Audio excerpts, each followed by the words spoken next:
চলো আজ তোমায় দেখাই আমাদের ফেসবুকে ফ্রেন্ড মল্লিকা দাস আর তার বাড়িতে জগন্নাথ পুজো। তো এত সুন্দরভাবে জগন্নাথটা সাজানো হয়েছে, কি ভালো লাগছে দেখতে। তো এখানে তমলিকা আমার ভাইজি আছে, তো ভাইজি তার নিজের হাতে এই আর্টগুলো করেছে।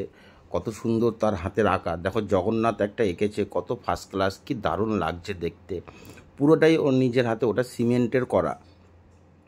এখানে সিমেন্টের দেওয়ালের মধ্যে কি সুন্দরভাবে এঁকেছে, ব্যাস মনে হচ্ছে যেন একটা কোনো একটা পিকচার বা কিছু একটা বসানো রয়েছে, কিন্তু না, পুরোটাই হাতের কাজ। এই যে জগন্নাথ, এ পাশেও দেখবে একটা কত সুন্দর দেওয়ালে একটা সিনারি কত সুন্দর এঁকেছে। এর নাম হচ্ছে তমলিকা, আর দুটো খুদে খুদে বাচ্চারা রয়েছে এখানে। হায় হায়, বেশ ভালো লাগলো। আমাদের জগন্নাথ ঠাকুর এখানে সেজে কি সুন্দর বসে আছে। তো পাশে আরও রয়েছে ঠাকুর, গোপাল ঠাকুর আছে, কৃষ্ণ ঠাকুর আছে, ভোলে বাবা আছে, নারায়ণ বাবা আছে। তার ফাঁকেও একটু আরেকবার দেখায়, আঁকাটা এত ভালো লাগছে দেখতে দেওয়ালের মধ্যে। চলো ঠিক আছে, ভালো লাগলে লাইক সাবস্ক্রাইব করে দেবে। থ্যাংক ইউ, ধন্যবাদ, বাই বাই।